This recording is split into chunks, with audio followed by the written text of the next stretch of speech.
पालघर जिल्ह्यातील डहाणू तालुक्यातील 26 जानेवारी प्रजासत्ताक दिनानिमित्त प्रगती मंडळाच्या सौजन्याने क्रांतीवीर भगतसिंग बिरसा मुंडा मैदान वाकीझारली येथे वाकी, कैनाड, जांबुगाव, चिखले, नरपड, रामपूर, अस्वाली, बोर्डी या ग्रामपंचायतमधील वृद्ध आजी आजोबांना, निराधार महिलांना डहाणू विधानसभेचे आमदार विनोद निकोले यांच्या हस्ते 500 वयोवृद्धांना चादरी, ब्लँकेट वाटप करण्यात आले।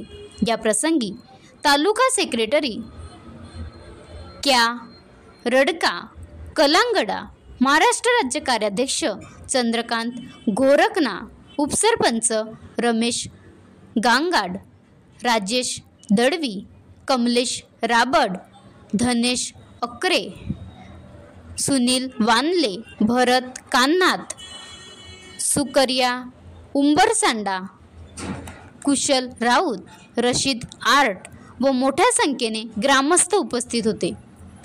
महाराष्ट्र लाईव्ह न्यूज कल्पेश दळवी, तालुका प्रतिनिधी डहाणू।